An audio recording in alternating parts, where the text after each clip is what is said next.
Hey, so I kept telling myself I wasn't going to do this. Sorry, excuse me. This is not going to be a Bible reading video. It's not. I'm going to explain to you some of my personal experience in the country that I lived in. To this point, I have not said the name of the country in which I used to live. The reason being, and I spoke about this probably yesterday or the day before, the reason I have not actually said the name of the country in which I lived and volunteered and worked was because they have been through enough. They have struggled enough. Yes, there are things that have happened in that country that I have had to personally deal with that I will tell you would just completely shock people. It would stun you. And yet,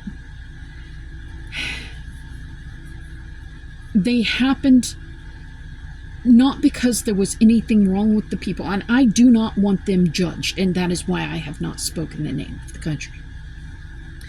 Because it's not fair for us to sit here in our comfortable homes and our comfortable lives and judge a country in which we don't know what they are going through. We don't understand the problems that they deal with. So we have absolutely no concept of true desperation. The pandemic that we all lived through, that we thought was just horrifying and awful, you're right, it was. But it bears no comparison to what many of the African nations have had to endure due to AIDS and HIV. Understand that. HIV and AIDS are a pandemic of their own, yet they are not spoken about quite so much now. Because here, in this day and age, in the industrialized nations, there is actual medical treatments for it. So the unindustrialized nations are the only ones where there is a true level of just incomprehensible desperation. Now, I was obviously there after the apartheid. It was only about 10-15 years after, but it was after apartheid. And I lived in Lesotho. Our convicted felon president has absolutely no idea how to pronounce that. It is spelled Lesotho. It is pronounced Lesotho. The people are Basotho. They are a very beautiful and amazing people. Rarely have I been among such moving and beautiful people.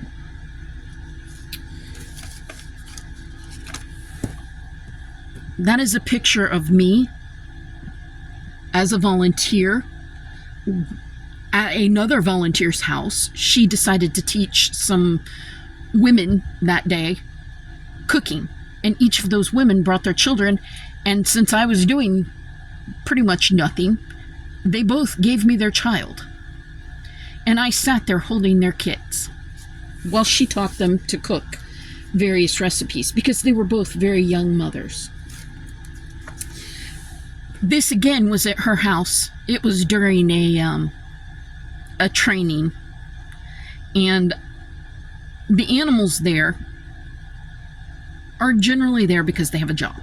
They're not usually treated with such kindness as the United States treats our animals with.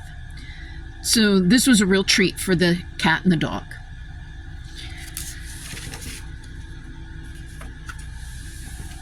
This was in a village that I was being trained in. This little girl right here was a member of my training family. And I'm going to explain to you, as best I possibly can, what exactly we're talking about when we talk about Afrikaans and this whole idea of genocide and farmers being pushed out of their jobs and all of this level of hate being thrown towards white South Africans. No. Just no.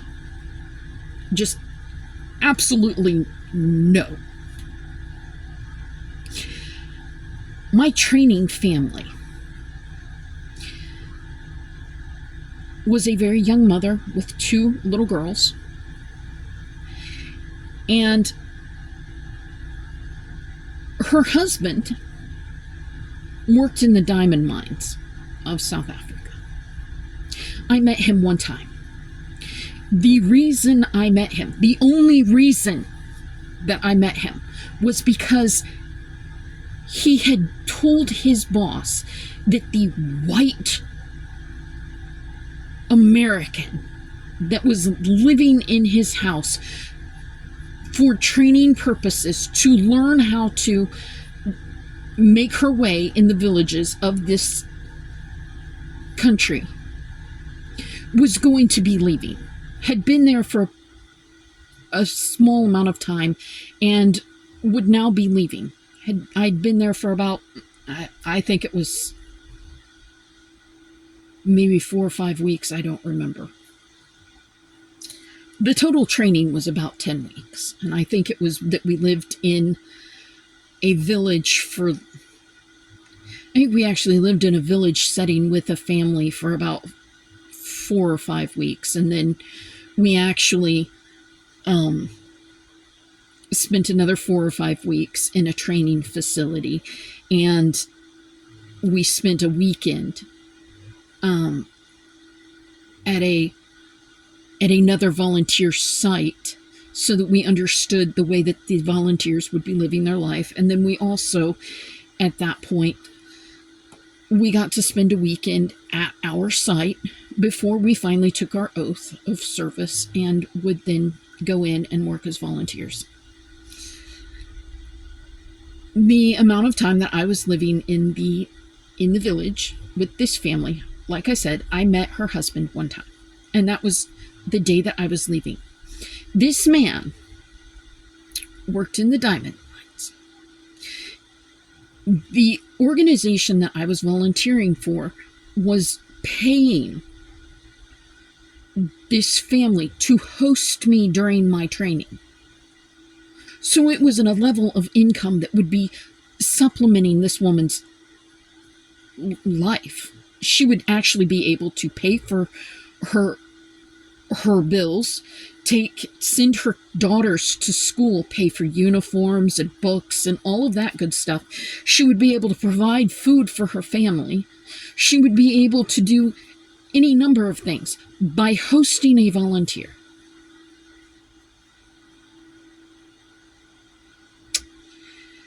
Her husband worked in the diamond mines of South Africa. He had to travel several hours. Usually it took him about a day to get where he needed to go. And I want you to understand that those mines, he worked in a relatively good one.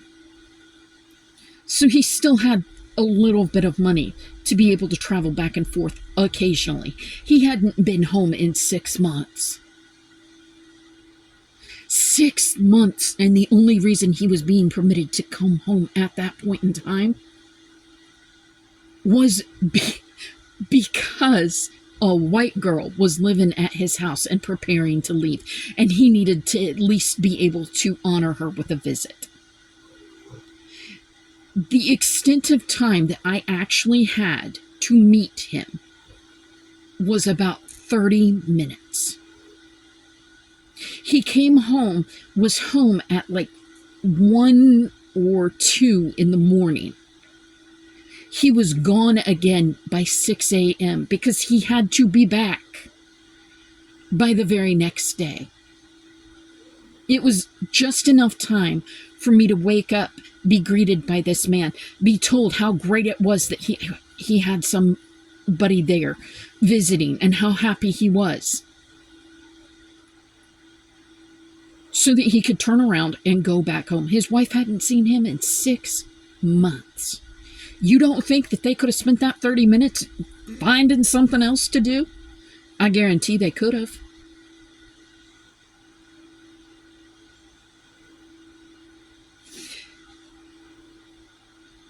He had to be back. He had to pay to work at this mine. He had to pay for his tools. He had to pay for his room and board. All of this came out of his check. If he did not meet his quota, he did not get paid. To this day, I do not like diamonds.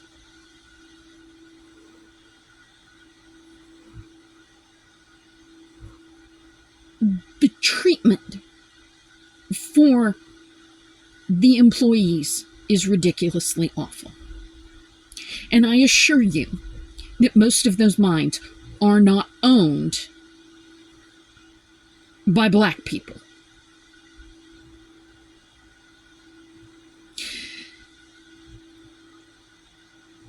As far as the Afrikaners go, I met some really good ones. I met some really heinous ones. But the reality is that they are not being oppressed like you would like to think, or like others would like for you to think. Now, keep in mind, you're right. I didn't grow up in South Africa. You are right. I did not grow up in Lesotho. You are also right that I only spent a year of my life there. You would also be correct that my parents did not own part of a diamond mine or an emerald mine or any other gemstone mine. You would also be right that I lived at the level for a year that my villagers lived at. And it was brutal. I still, with a stipend allowance from my organization, still had more money to spend than the villagers that I lived around. But you better believe I was spending my money there in my village, doing everything I could, spending it at the local stores, spending it giving money to the individuals that had their own chickens, spending it giving money to the individuals that had their own goats and cows so that I could get milk and eggs. I was taking everything I had and trying to put it back into my village. The reason being is because those villagers do not live at the same level that I promise you most of the Afrikaners live at. Afrikaners, that is Afrikkaners, Afrikaners, are white. They are the white Africans. Most of them, their heritage does not go back to the beginning of Africa. Most of your black Africans, they are native to that land. Afrikaners generally are not. They're either English or they are I want to say Danish, but I'm not 100% on that. It was from that region. But the reality is that what is actually going on in South Africa is the exact same thing that we are dealing with here in the United States. See, for many, many years, the white people oppressed the black people in South Africa. A great many years, probably far more years in South Africa than was done here in the United States. They were oppressed. They were paid less. The South Africans, the black Africans, were paid less money. They were paid, they're still today paid less money than Afrikaners. What has been happening since around 1994, the fall of apartheid, is that an equality is beginning to grow. It's the same thing that we were seeing here in the United States with DEI practices. And equality was beginning to find itself. And what the Afrikaners and what these South Africans that we are hearing about right now, that are complaining about, oh, they're being oppressed and they're being, the word is there. I will think of it.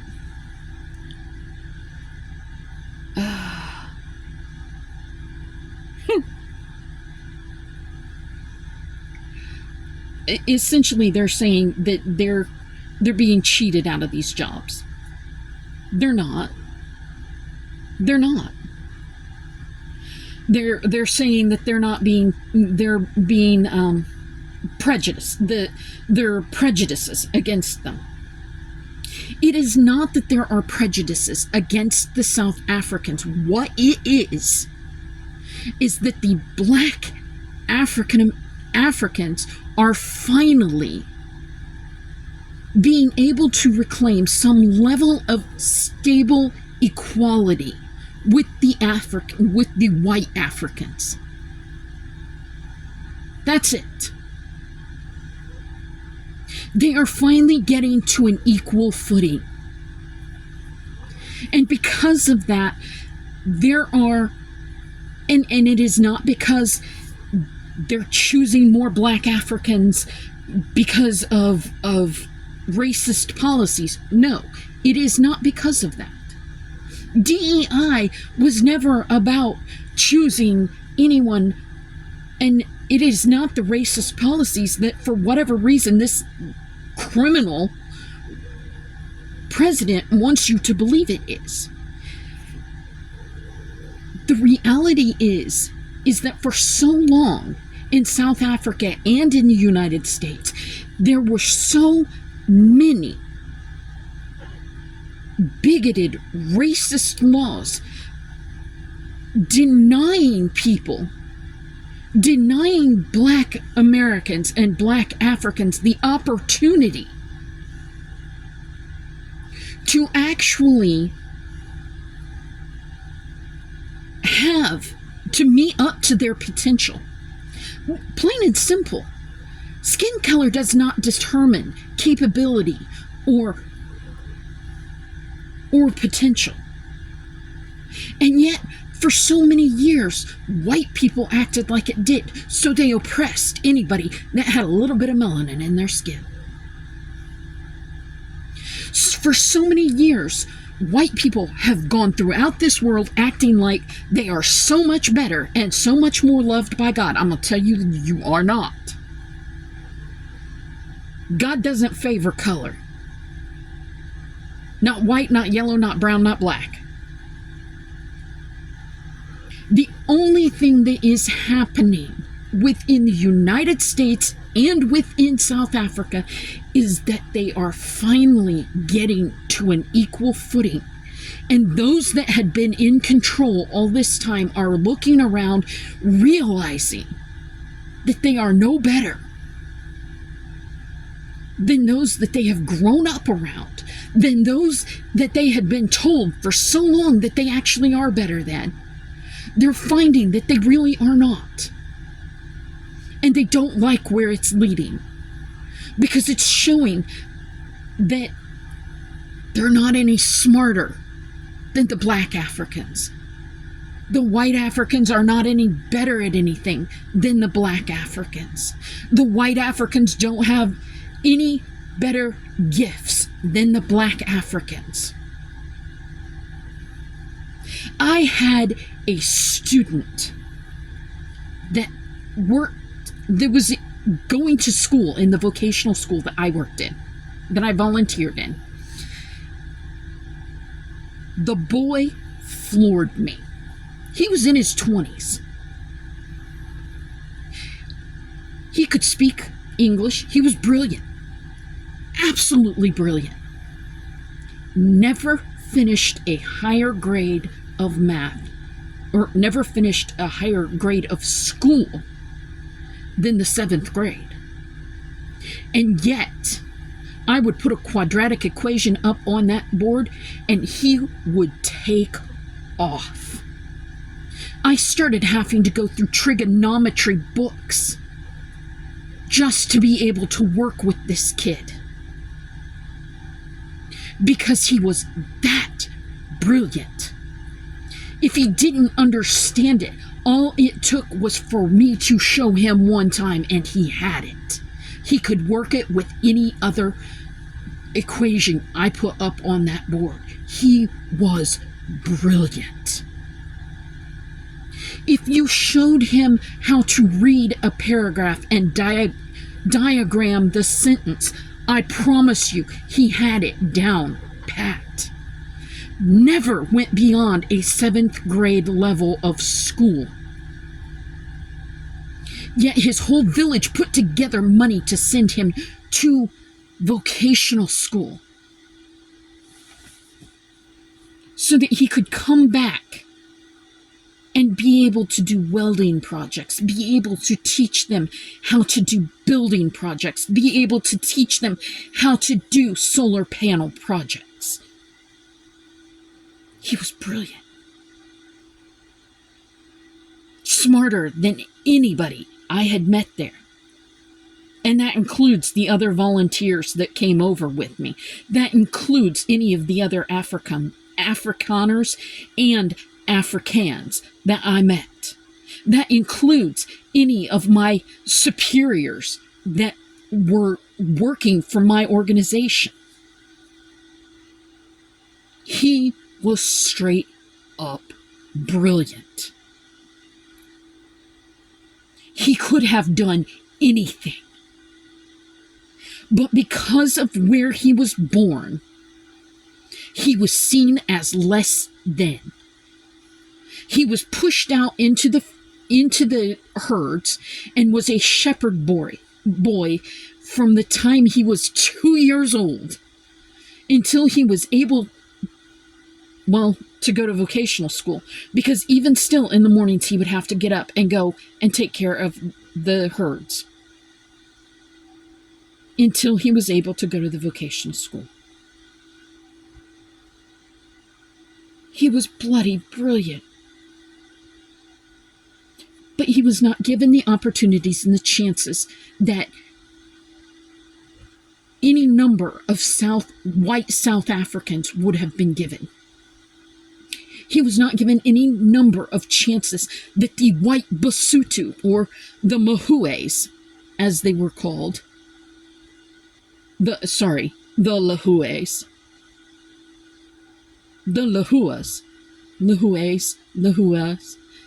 white people in Lesotho were given. They were not given those opportunities. Why? Because they were black. And so now, I'm sitting here probably, 20 years later? It's been 20 years since I've been there.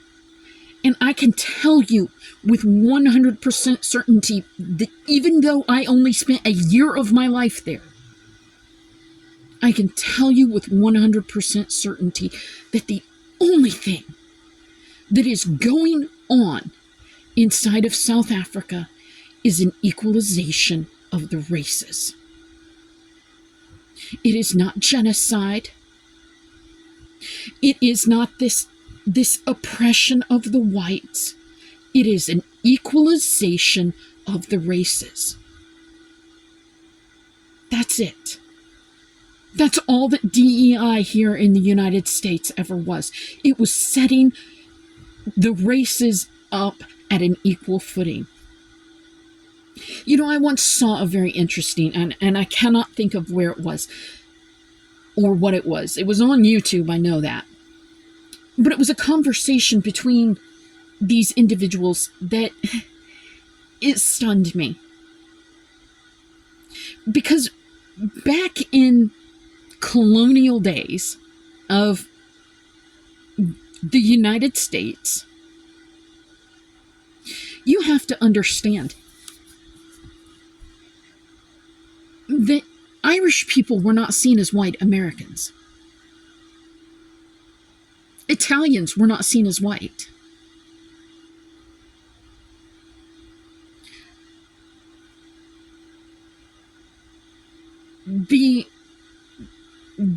And right now, the other thing is that there were some black people that were accepted as whites. But the reality is that this has gone on for generations, okay? And it is not until a group begins to become what is considered to be financially unburdensome to the white population, with the possible exception of those that actually have melanin in their skin. Irish people were not truly considered to be white until many, many years after the colonization of the Americas, of the U.S., let me put it, of the states. Let's put it that way. Because as I've said before, North America includes Canada, and Mexico is Central America, and South America is a whole mess of countries. And all of us, from the highest tip of Alaska to the lowest tip of, I think it's Argentina or Brazil, we are all Americans.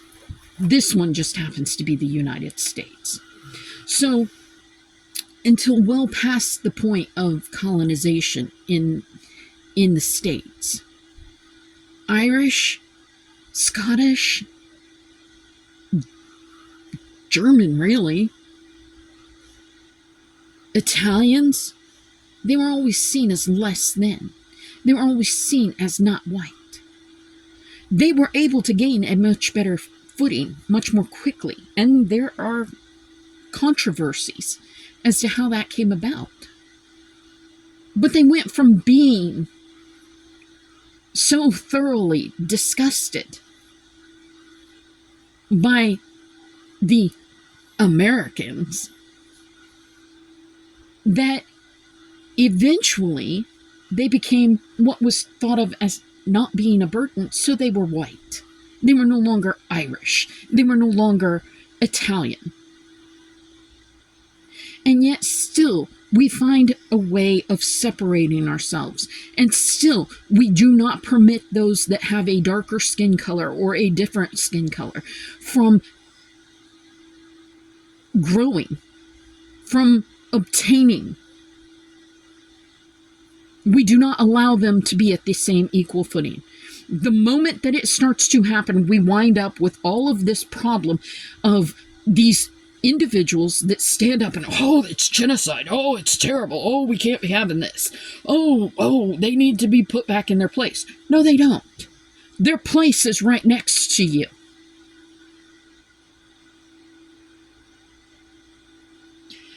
Africa was the black Africans long before it was the white Africans. The United States of America belonged to Native Americans who have a much different color of skin than it ever was to the white person. And I have said this before. If you are one of those individuals that you go around, oh, I'm so much Native American. I'm 16th Native American. I'm half Native American. I belong here. You know what? Great. I'm happy for you. Now, I want you to ask yourself, how did that blood get there? 9 times out of 10, it wasn't through peaceful process. 9 times out of 10, it wasn't because everybody in that relationship was actually in agreement about the relationship. You need to understand that a lot of times the people that exist today that go around bragging about having this Native American blood, it did not get there through a peaceful process. And you know what I'm talking about. You know I'm talking about rape. You know as well as I do that women have been subjected to it since the dawn of time. And whether it was a white man raping a Native woman or a Native man raping a white woman, the fact is that most of the time, the blood that you are so proud of did not get there through any kind of happy means. So when you want to brag about it, you remember that. When you want to brag about being a natural United States citizen, remember that your ancestors had to have stolen this land. Remember that when you start to talk about South Africans being oppressed and treated poorly, remember that they had to have stolen the land that they lived on to get there. Most of the time. I'm not saying that there weren't some that didn't show up, that weren't peaceful, that weren't accepted, that weren't welcomed. It happens. But most of the time, it was won by blood and force.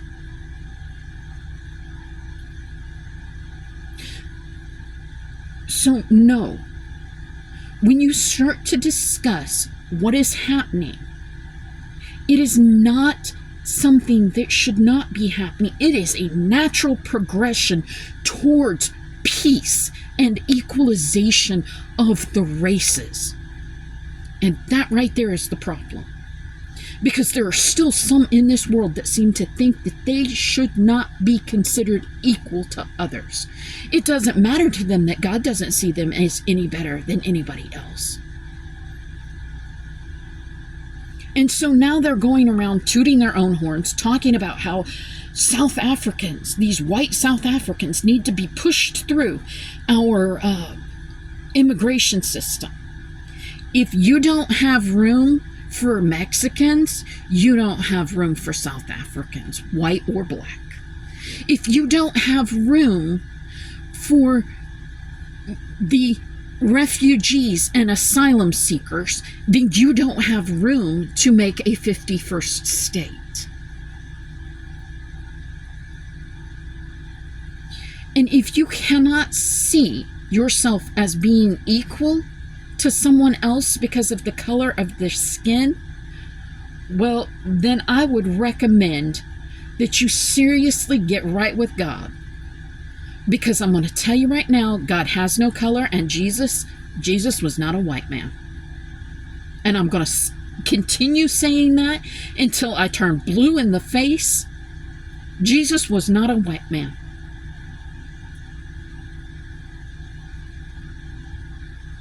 And I will go to my grave saying that. Because it's important for people to understand that the color of your skin doesn't matter. I'll tell you right now, if you can't tell the difference in my skin tone, as of right now, from what it was back in November, please.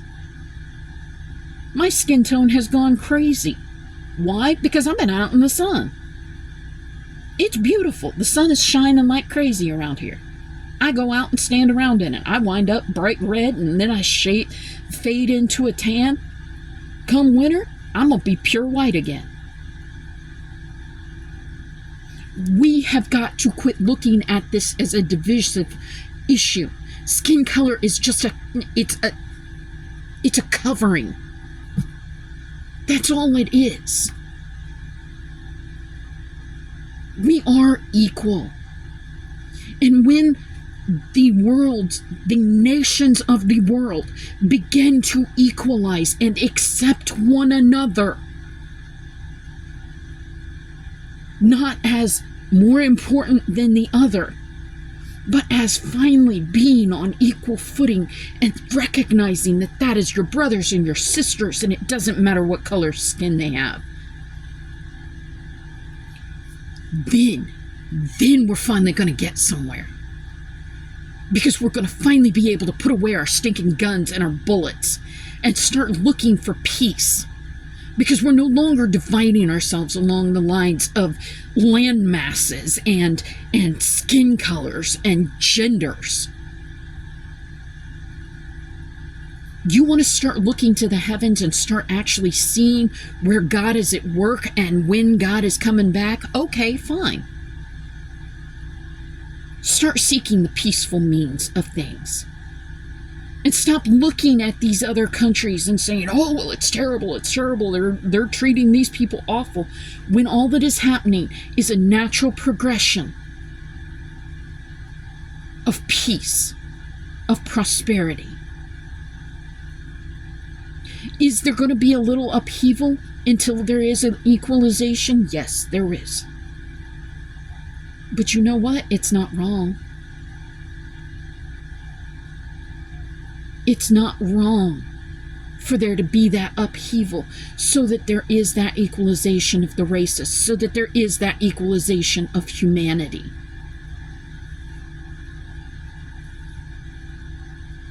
Now,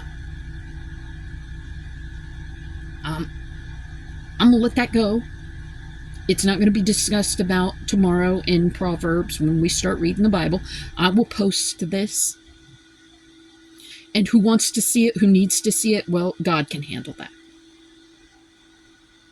Just understand that what you are being told right now by a convicted felon president and an individual that cannot even see where he was given opportunity upon opportunity upon opportunity to become the richest man in the world, over and above what anybody else in the nation that he grew up in was ever given. Understand that what they are telling you is lies. Flat out. Don't mistake it. They are lying to you. And what really makes me mad is they're lying to you about a people that I came to very much love. They are lying to you about a people that welcomed me with open arms, that treated me like gold. They are talking about a people that I cannot tell you I saw. I cannot even begin to tell you how many times I saw God moving in those people. And it breaks my heart when I have to sit and listen to someone that has never seen the desperation, that has never had to endure watching these people praising God one day and sick as dogs the next. Sick, just dying. And yet their spirit is still singing. No, I will not sit by and let somebody badmouth that. The spirit within me will not allow me to sit back and say that it's okay for them to talk about a people they don't know or understand, that they have never truly dealt with.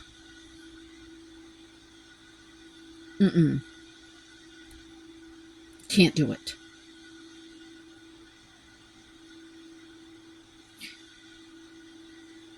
Just understand that here in the United States, we've seen desperation, but we have never seen and lived through the levels of desperation that I saw in those people. We at this level in our lives here in this country have been so abundantly blessed, and it has been solely because of the grace of God. And yet still we stick our noses in the air and think that we are better than everyone else, and we are not. I assure you, we are not. And we have no right whatsoever to demand that other countries live according to what we think they should.